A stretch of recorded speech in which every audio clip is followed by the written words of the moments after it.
Friends next கொஸ்டினுக்கான answer பார்க்கலாம். என்ன question கொடுத்துருக்காங்க அப்படின்னு பார்த்தீங்க அப்படின்னா, இதுவும் எலக்ட்ரிசிட்டி அண்ட் மேக்னட்டிசத்துலேருந்து தான் வந்துருக்குது.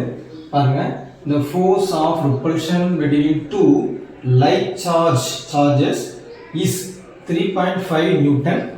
What will be the force if distance between the charges increases 5 times? அப்போது நமக்கு வந்து ஃபோர்ஸ் என்ன அப்படின்னு கேட்டிருக்காங்க. சரியா ஃப்ரெண்ட்ஸ், இது வந்து நமக்கு ரொம்ப ரொம்ப பேசிக்கான ஒன்று. கூலும்ஸ்லாம் நமக்கு தெரியும். ஸோ வந்து கூலும்ஸ்லாம் என்ன சொல்லுது அப்படின்னு பாருங்க. நமக்கு தெரியும் force F is equal to the force of attraction or repulsion, the force Q1 Q2 divided by 4 pi epsilon naught r square அப்படிங்கிறது நமக்கு தெரியும். சரியா, அப்போ இதில் Q1 Q2 4 pi epsilon naught are the constants. So அப்போ the force of repulsion அது பார்த்தீங்கன்னா proportional to 1 by r square. அப்போ F proportional to 1 by r square அப்படிங்கிறது தான் அர்த்தம்.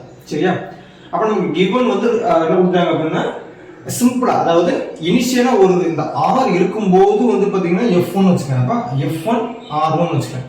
அப்போ F2 வந்து பார்த்தீங்க அப்படின்னா எப்போ இந்த டிஸ்டன்ஸ் வந்து 5 டைம்ஸ் நமக்கு வந்து இன்க்ரீஸ் ஆகுது. ரைட்டா, அப்போ 5 ஸ்கொயர் ரைட்டா அல்லது R2 ஸ்கொயர் ரைட்டா, R2 ஸ்கொயர் அப்போது என்ன ஃபோர்ஸ் அப்படி இருக்கு அப்படின்னு கேட்டிருக்காங்க. ரைட்டா, அப்போ நம்ம ஈக்குவேட் பண்ணிக்கலாம். அப்போ F1 divided by F2 equal to R2 square divided by R1 square. ரைட்டா, அப்போ நமக்கு வேண்டியது F2 தான். அப்போ F2 மட்டும் இந்த பக்கம் வச்சுக்கலாம். அப்போ F2 is equal to F1 R1 square divided by R2 square.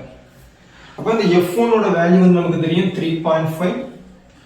R1 அப்படிங்கிறது வந்து பார்த்தீங்கன்னா நமக்கு ஆல்ரெடி தெரியும் இனிஷியலான வேல்யூ. அப்போ இந்த R2 அப்படிங்கிறது வந்து R2 is equal to 5 times of R1 அப்படின்னு அர்த்தம்.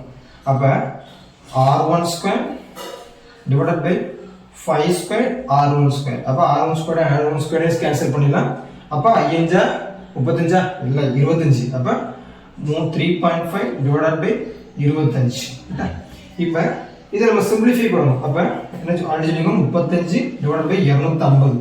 அப்போ இதை நம்ம சிம்பிளிஃபை பண்ணோம் அப்படின்னு பார்த்தீங்கன்னா ஆன்சர் வந்து option B, that is 0.14 newton அப்படின்னு நமக்கு கிடைக்கும். இதை சிம்பிளிஃபை பண்ணி பார்த்துங்க. நான் சிம்பிளிஃபை பண்ணிட்டேன். ஆன்சர் வந்து 0.14. சரியா, தேங்க்யூ.